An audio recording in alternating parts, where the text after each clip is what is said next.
Hello and welcome to Late Night Creatures, the late night show where I draw creatures. I'm your host, Peter DeToro, and today we're going to just jump right into it because I have to draw a lot of hair. And that's because the theme that we're rolling with this week is bearded creatures.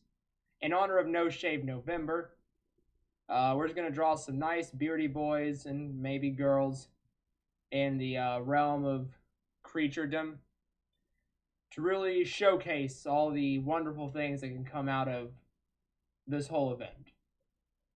So I think if we're gonna start anywhere, we should probably start off with a nice head.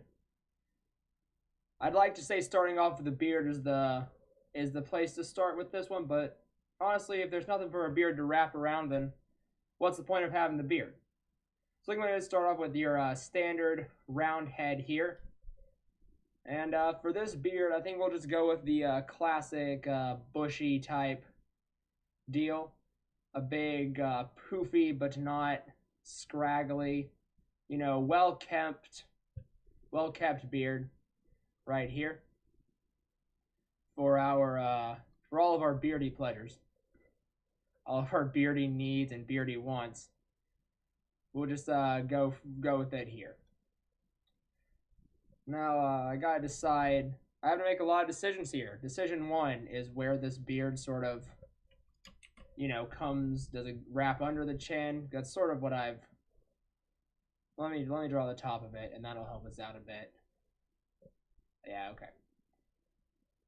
So then we have that part there, which does its thing. There we are. And then we'll just keep that going. And that seems to be the proper tactic. I don't draw beards a lot. I don't think I've drawn I don't know. I can't, to memory, think of anything that I've drawn with a beard before. So this is sort of a new experience, but not really, because I'm sure I know how to draw a beard. So we're just going for a nice organic-esque look. I've been drawing a lot of my creatures have started becoming more people-esque, person-esque, humanoid. I'm not sure what the right word is exactly, but they've started to become less monstrosities, which both bothers me and I don't mind. So who knows? We'll try and get back into a bit of our monster realm in this episode. So I think for this beard, it's just gonna be a wrap around the chin type deal. We're gonna have him sort of fizzle out here. And then we'll have it attach there. So he's gonna be bald. And let's make this guy a monster. Since I was just talking about how I need to start doing that again. Let's give him just this nice big smile. And I'm just gonna erase this real quick. Just for future use. And we're gonna, add in some teeth here. Just some nice, gnarled, uneven teeth. Finish it off on the bottom. Finish it off and make sure they all connect, but it's still uneven because they're connecting unevenly. And there we go. And I can add some gummage on some of these here. Make them that extra mile. There we go. That's the type of young gentleman we're looking for. These eyes are too nice. I want this to be our creepy living in a cabin. Hey everyone in the chat. How you all doing? This is just gonna be our pretty standard like creepy. That's good. Creepy live in a shack in the woods bearded man. He's the guy at the beginning of the horror movie who's like, now y'all don't go in there. Don't go up into the woods. That's where bad things happen. But he'll never tell you what the bad things are. He just alludes to them, and so you're never really sure why you shouldn't go up there, and that's why people do it. So that's the problem with horror movies is everyone's always so cryptic, It's a big problem.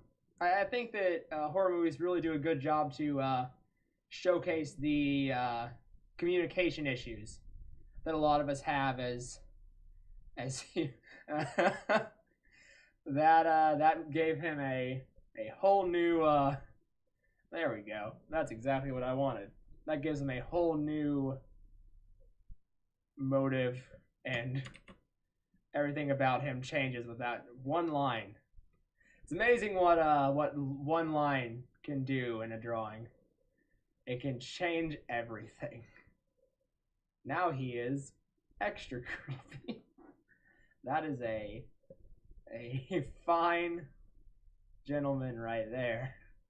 He really just wants to help people. You know, that's his overall goal as he stands there. That's the other thing with the cabin people who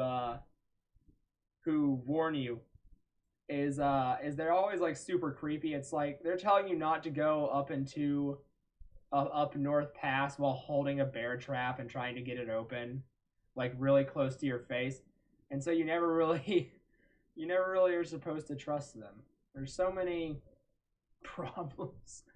My word, this is I'm gonna make him just this just a little more. There we go. Awesome. And I think as far as beards go, I think we should maybe just have the beard be his body, so it's the exit point for all of his limbs and what have you. There we are. Awesome. There we go. Now that is a fine young man, if I have ever seen one. Wow, that's interesting. Very good. And now we gotta add in some arms here. I think it's gonna be a similar deal. So let's take just this out right here, and then just have from out of the hair here. There we go, just a nice little craggled. That's too thick. A nice little hand. There we go. Awesome. And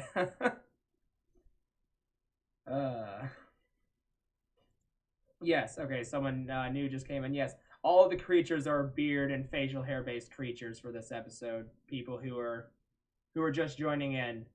That's what the deal is right now.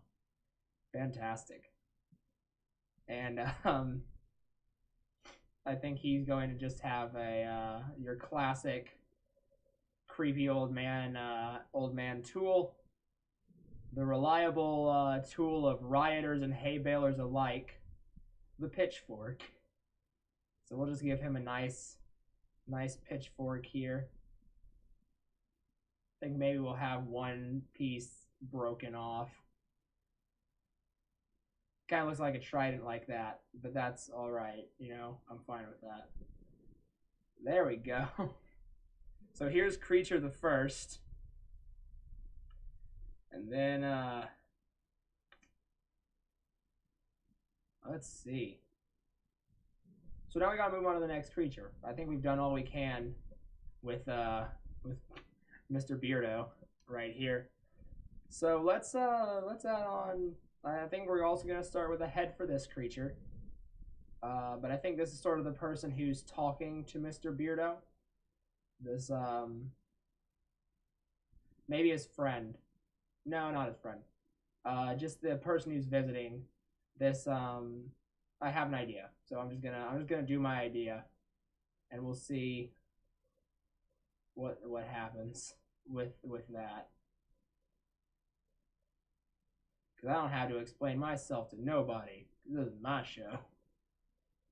I mean, I have to explain myself because that's sort of the whole thing with the show that I think really gave it its legs, is that the fun part wasn't the drawing so much as it was all the context surrounding the drawings.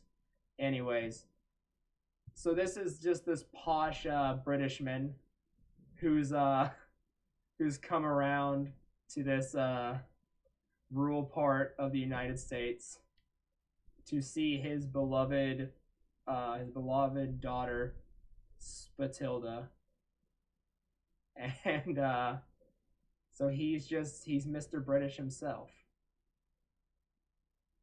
He's everyone's favorite posh Britishman. I think posh Britishman, that's just his name, actually. It's a much better name than whatever I said a few seconds ago. Can't even remember what I said. So yeah, we're gonna get to. I'm seeing a lot of requests for types of facial hair. We're gonna get to as many as we can. Believe you me, I want to get to as much as possible.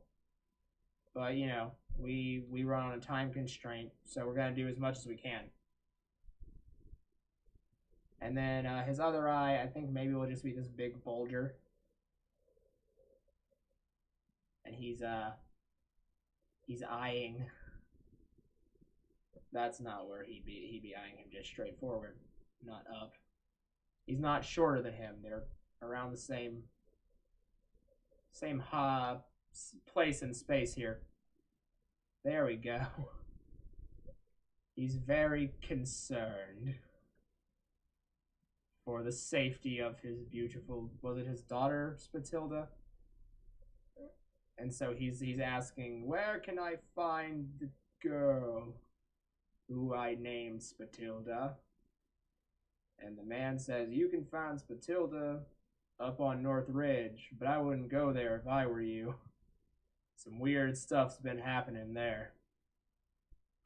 And then he's just, he's just gonna be sort of just this quadruped. He's like, I'd love to go up to the North Ridge, but I don't have the means to climb up there. I don't have fingers. I'm all feet, man. Could you drive me up there? And then they go on a quest. And that's my newest screenplay. Posh Britishman and old beardman go on a quest. The quest to North Ridge. There we are. This is their quest. They are a team of for all of the ages. Children will sing songs about them. Dirty, dirty songs.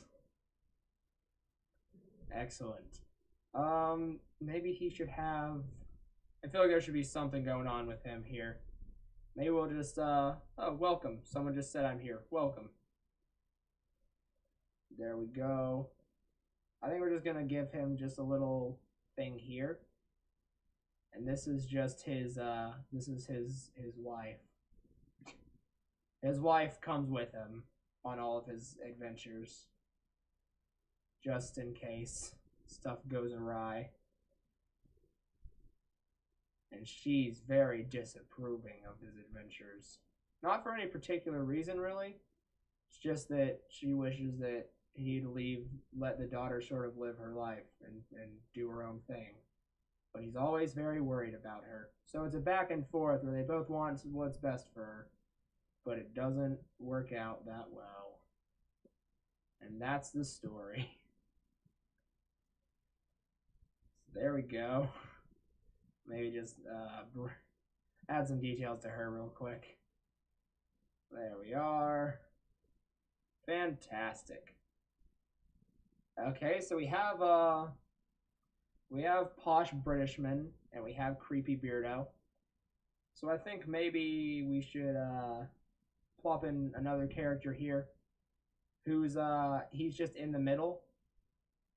He's gonna just have that there. That'll be explained maybe. And he just has this nice little Pringles man handlebar situation. Oh man, how do they make a child? Well, no, you see, okay. Well, I don't want to get into it really because it's not like special. They made a child, and then in the process of making the child, they merged. Okay, that's all the explaining you need, really. So this is Mustachio. He's a squid man.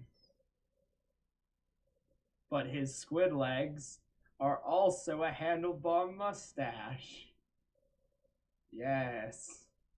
So he is the perfect, I don't know what the word to describe him would be. He's the perfect facial hair creature. There, hey, I did it. I figured it out. And then he has little arms, and he's sassy. And that's essentially yeah, he's just sassy. He's the comedic relief of this story. He's just yeah. He has this dent in the side of his head because he used to be a bowling champion, and then one day a bowling ball got dropped in there, and now it's a dent that he has to live with forever. Because if they remove the bowling ball, then his skull breaks and it all falls on his brain. Because like the bowling ball is making pressure that's pushing and holding all the skull parts in there. So if you take out the bowling ball, it all falls in the brain and messes with all of his neurons and brain circuits. I'm gonna make it clear that these are hair by just adding some nice hairlines right there, and maybe just making some puffy tufts right there. Yeah, there we go. All right, and maybe this side split from multiple adventures.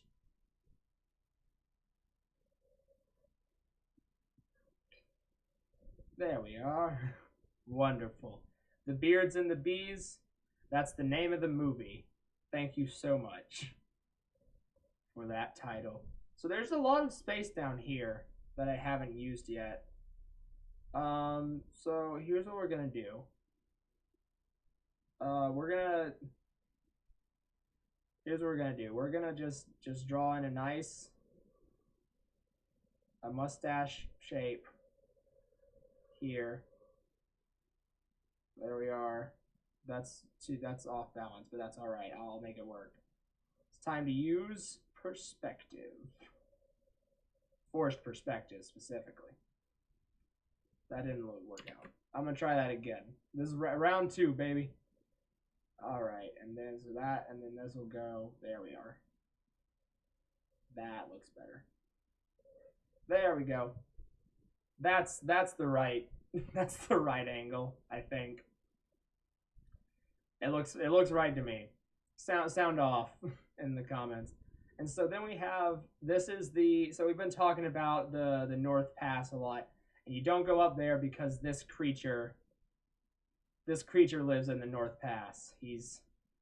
Here he is, the monster of old. He is the creature of the North Pass. Give me a minute, all right? Names sometimes elude me, but there's his eye number 1, and eye number 2 is on the way.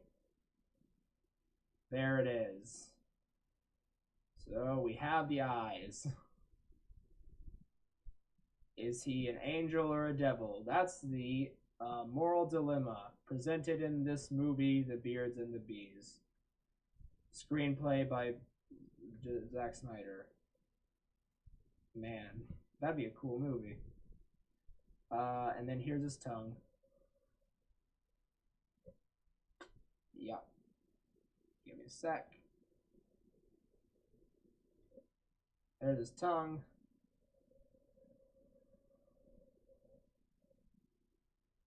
There we go.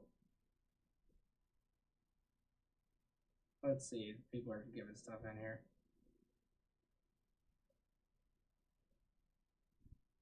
So yeah, there we have his tongue here, and gonna add just some like taste buds and whatnot to it. There we go, and just a nice little puddles are a fun thing to draw. I'll tell you what. Puddles are super fun and quick and easy to draw. So, aw, this is a cutie. He's adorable, actually. I love him. He's adorable. He's not even scary. Someone said it terrifies him. No, he's cute. He's a cute little boy. I will make him a little worse though for you, and just give him some nice little vestigial, long fingered arms here. There we go. Awesome. Similar situation to old Beardman, where he has his arms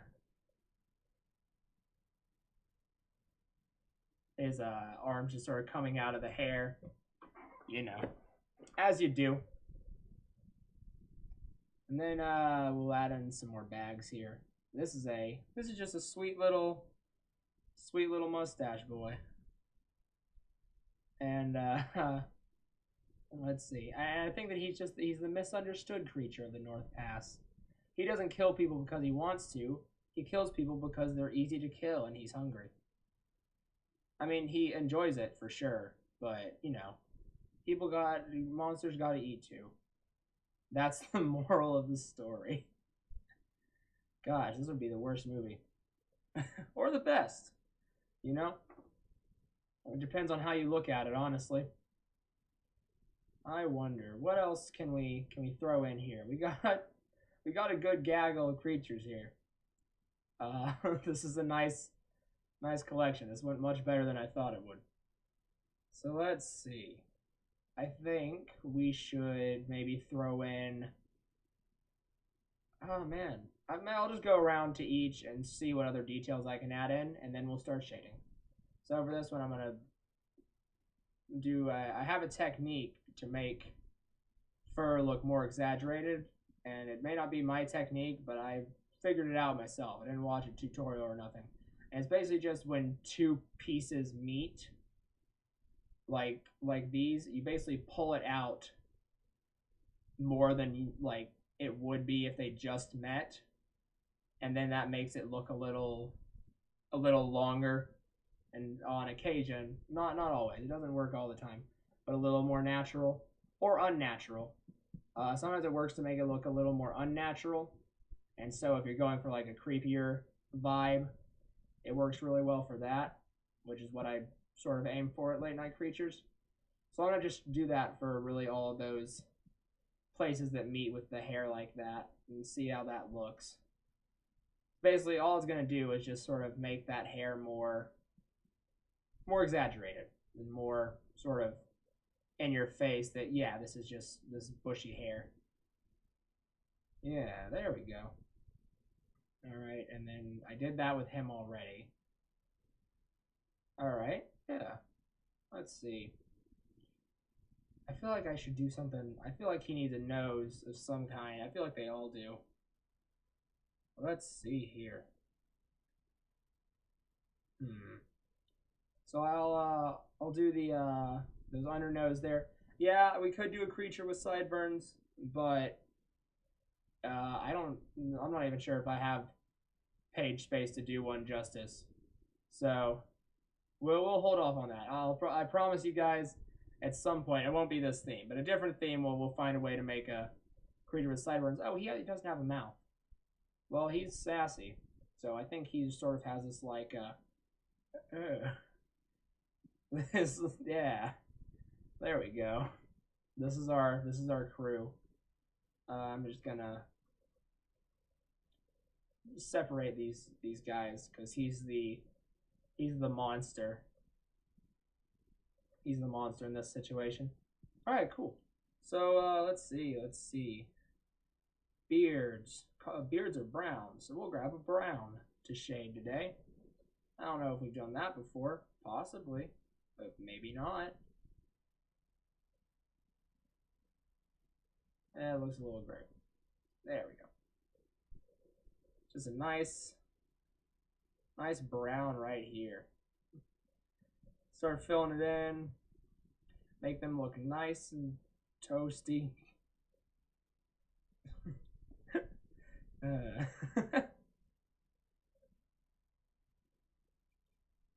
Awesome. Yeah, this is a fun episode. This actually was just a nice, very good stream of consciousness prompt. I didn't think it would be, honestly. I thought I would have to work really hard. But it turns out that beards are very easy. Very easy. Tell anyone, if anyone says, man, I can't draw a beard, say, yes, you can. Show them this video, and they're like, look, I mean, he did it multiple times in 30 minutes. I mean, and they're fine. So you can probably do something way better, and if you spend a little extra time on it. And then they'll be like, yeah, you're right. And then they'll draw an awesome beard. And that's really the goal of this show, is to inspire people to draw their own late night creatures. So that one day the world can be full of poorly thought out, middle of the night monsters. So that everyone can see them. What a world. Be a nice, fun time, really. Be a good world to live in. Everywhere you turn, there's just a nice little late night creature to look at you. Well, I don't know. It depends on if they're like. It depends on what they look like. Because if they look like the normal drawings, then that's all right. But if they look like the photorealistic textured Pokemon in Detective Pikachu, that may be more of an issue. Because I don't know if I'd want to see any of these in that style of 3D modeling. Probably not. Full stop, honesty, probably not. Although I'm really excited for that movie. It's gonna be great. I can just tell. I think the Pokemon look really good, and here's why. Because I've seen a lot of debate online. This is the tangent we're going on because I've gotten to it. I think the Pokemon look really good, and the main reason why is that to make them like realistic and fit into the real world, they didn't sacrifice the, I guess, anatomical structure of the Pokemon originally. Like Jigglypuff is still just a round ball. Mr. Mime looks like Mr. Mime. They didn't really sacrifice how they were structured. They kind of just textured them so they looked more realistic. And I think that's really the best way to do it. Because there's a difference between doing